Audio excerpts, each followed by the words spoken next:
Hello les Wakandais, comment ça va? J'espère que vous allez bien.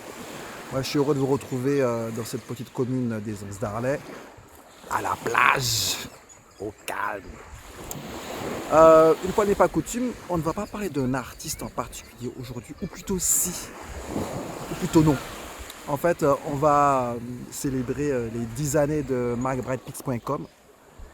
Et ouais, ça fait 10 ans, hein. Le temps passe vite. 10 ans de passion, 10 ans de portraits, 10 ans d'échanges, 10 ans de rencontres, 10 ans de posts, 10 ans d'expos. Les 10 années, je ne les ai pas vu passer, ça a été full.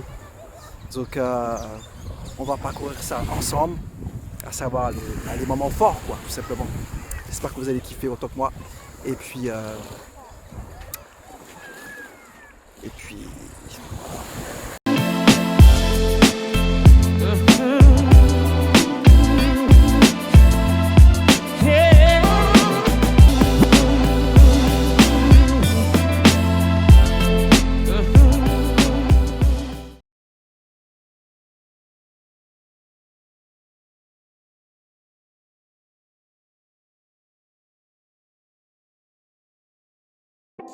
comment tout a débuté? Alors à la base, moi je viens de l'athlète, j'en ai fait pendant 10 ans de façon intensive. Donc 3 entraînements par semaine, qu'il pleuve, qu'il neige ou qu'il vente. Et au bout de 10 ans, bah, j'avais fait le tour et puis j'en avais marre, j'avançais plus, quoi. Et ensuite, j'ai envie de trouver une autre passion. Et à vrai dire, le plan A, c'était de chanter, apprendre à chanter. Donc je me suis inscrit dans une chorale de gospel. Et bah, ça a foiré, quoi. Ça, non, je sais pas, je sais vraiment pas chanter, je suis vraiment une merde, quoi. Et donc bon, je me dis qu'est-ce que je vais faire? Parce que moi il me faut une passion, quoi, il me faut un carburant. Vivre pour vivre, ça m'intéresse pas. Et donc du coup, je me suis lancé dans la photo. Donc en vrai, je me suis lancé dans la photo par défaut.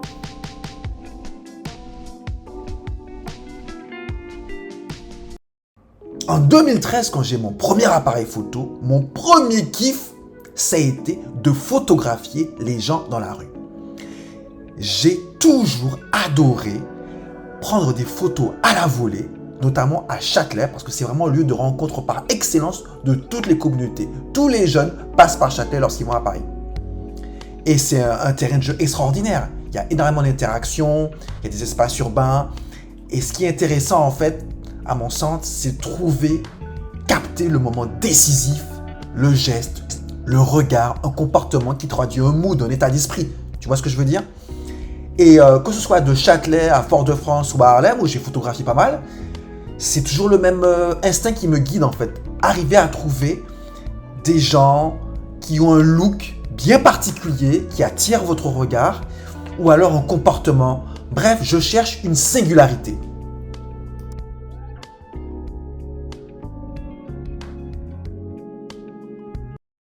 Comme je te l'ai dit précédemment, la chanson et moi, ça fait deux. C'est le moins qu'on puisse dire.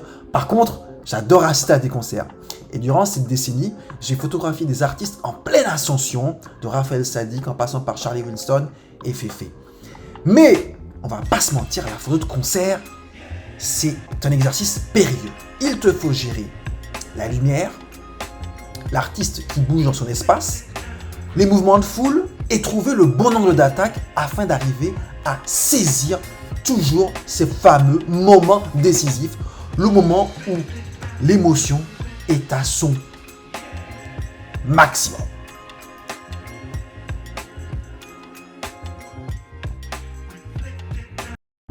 Alors à cette époque, après les photos de concert, après les street photos, autrement dit des photos one shot, progressivement je m'oriente vers des photos véritablement construites, c'est-à-dire des séries, ce que j'appelle des stories. Donc je choisis généralement des thématiques, des idées fortes, souvent engagées d'ailleurs. Étant donné que je suis fan de soul music, le noir et blanc et le portrait se sont imposés d'eux-mêmes.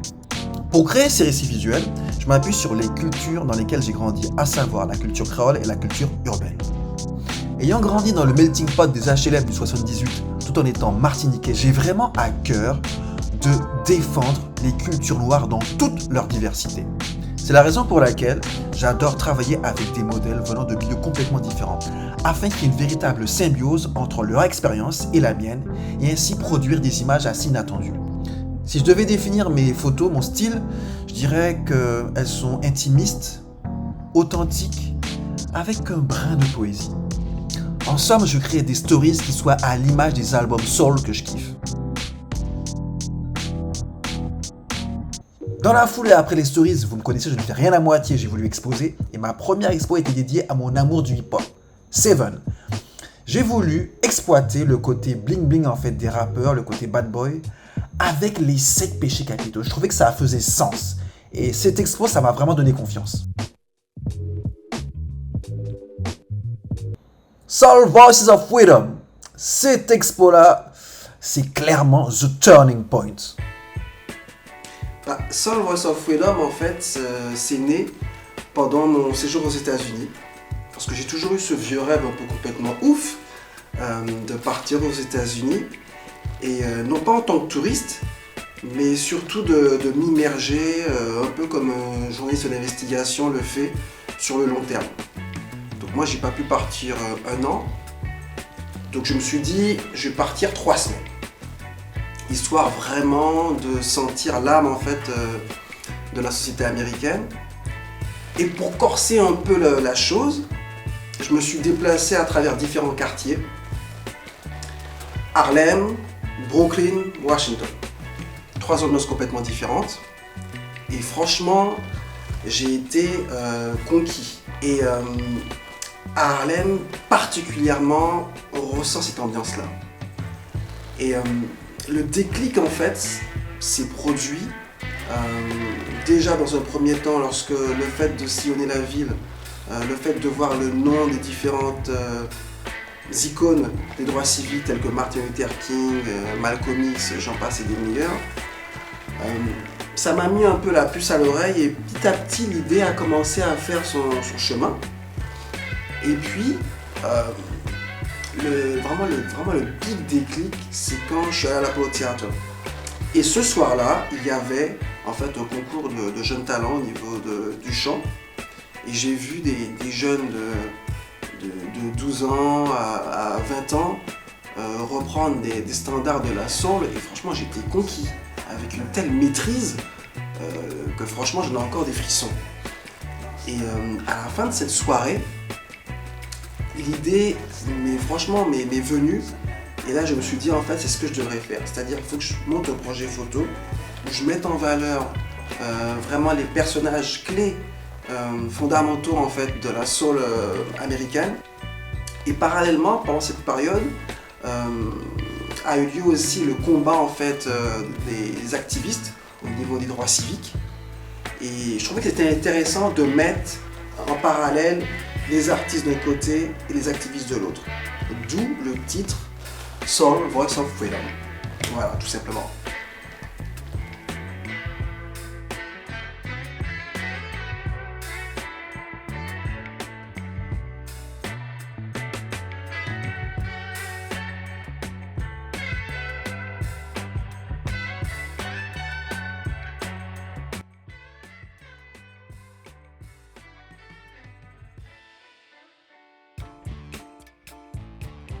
Bois d'ébène. Alors, Bois d'ébène, c'était mon plus gros challenge.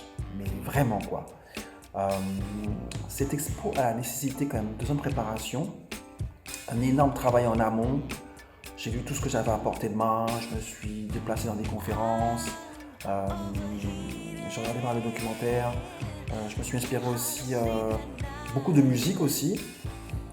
Donc voilà, c'est un mélange de toutes ces influences qui ont été à l'origine en fait de cette exposition.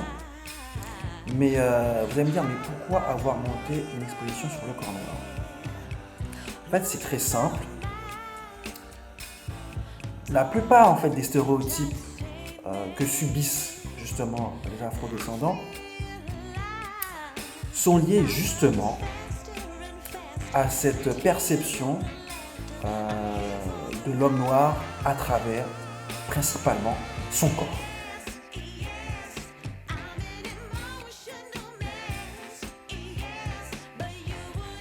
Et justement, cette perception, elle ne date pas d'aujourd'hui. c'est un fait qui a été construit depuis la période pré-esclavagiste, quoi. Donc ça remonte à très très loin.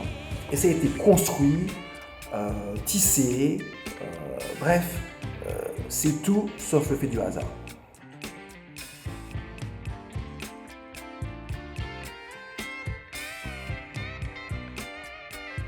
Donc pour moi, c'était important de faire une expo pour justement montrer l'humanité de ces personnes qui ont été exploitées, chosifiées, voire animalisées, à savoir les afrodescendants. Et pour ça, j'ai voulu créer des portraits hyper intimes afin de redonner une humanité à cette communauté qui leur a souvent été niée par le passé, et des fois encore aujourd'hui, malheureusement. Voilà, le but c'était ça. Alors l'expo se divise en trois sous-thématiques, en trois parties. Tout d'abord, il y a le corps noir en tant qu'outil, parce qu'il faut savoir que le corps noir était avant tout un facteur de production. Ensuite, le corps noir en tant qu'objet. Le corps noir a été chosifié. Et puis le corps noir en tant que trophée, car souvent on associe au corps noir l'idée de performance. Donc, à travers ces trois parties, ces trois sous-parties, j'ai voulu montrer l'évolution en fait du corps noir dans l'imaginaire occidental. Évidemment, pour traiter d'une telle thématique, je me suis vraiment donné tous les moyens, j'ai poussé tous les curseurs vers le haut. Et j'ai exploité toutes les ressources que j'avais à ma disposition. J'ai engagé une équipe de com, à savoir Calice. On était à 3 pour monter tout ce projet. Pour le vernissage, je voulais un vernissage d'enfer, quoi. Donc j'ai fait appel à un danseur que je connaissais, Melvin. Ben, tu sais.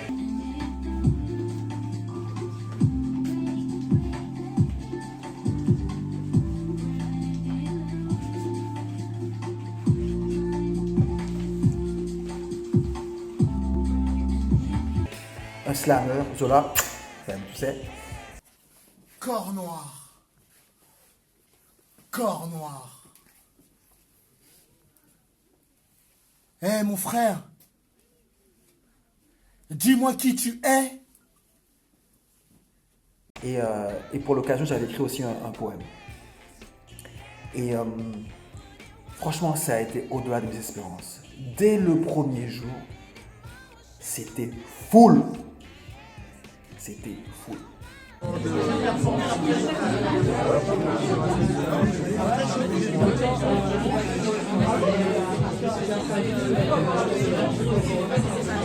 J'en revenais pas, quoi. Ensuite, il fallait faire vivre cette exposition. Donc on organisait des talks. Le premier talk, c'était Corps noir, mythe ou réalité. Le deuxième talk, c'était l'image de la femme noire dans la littérature. Le troisième talk était axé sur la masculinité noire à travers les arts visuels. Et là aussi, même les talks, je pensais pas que ça allait marcher autant, quoi. Et ça a pris du feu de Dieu, quoi. Donc, et c'est là que j'ai compris qu'il y a une véritable demande sur ces sujets. Donc je ne me suis pas planté, je suis content d'avoir vraiment ciblé et d'être allé vraiment en plein dans le mille, quoi.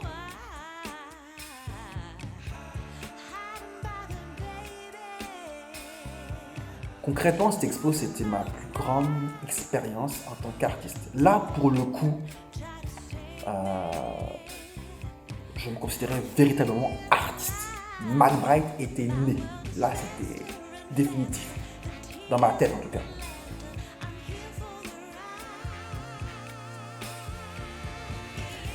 Et c'est ma plus grande expérience, je dirais, en termes d'émotion. J'ai pas connu aussi fort. J'ai pas connu aussi fort.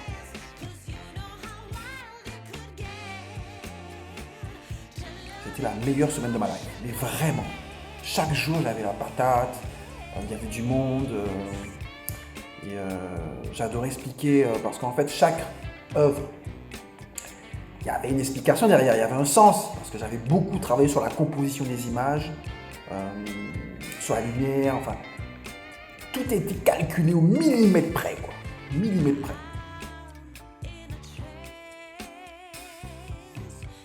Donc franchement, j'en suis très fier. J'en suis très fier. En fait, c'est la devise des Jeux Olympiques que j'ai adaptée à ma sauce. Encore en jeu de mots. Là, c'est assez simple en fait. Souvent, le corps noir, quand on dit corps noir, il y a deux mots qui reviennent souvent, sexualité et sport. Et dans les deux cas, on a la performance. Et là, ça représente vraiment la performance dans laquelle est enfermé le corps noir bien souvent. Là, c'est une expérience unique. Et j'en profite d'ailleurs pour remercier tous ceux qui ont participé de près ou de loin au succès de cette exposition. Je pense aux modèles, ils ont été incroyables. Et quand je vois ce qu'ils font actuellement, je me dis, mais j'ai de la chance de travailler avec eux. Véritablement. Non, c'était... Je tiens à remercier aussi ceux qui ont animé les taux. Marc, Laurie, Samuel. Oh là là, Samuel, il a cartonné. Et l'équipe du Calice, évidemment, qui a assuré le travail aussi de son derrière. Et puis, moi je vous dis à très bientôt. Alors la suite c'est quoi? La suite, c'est pour bientôt. Je peux pas trop en dire parce que je suis un peu superstitieux. Donc, mais ce sera dans la suite de Bois d'Ébène. Ce ne sera pas un Bois d'Ébène 2, mais ça traitera d'un thème en particulier qui a été traité dans Bois d'Ébène. Voilà, je ne dis pas plus. Sur ce, Chin!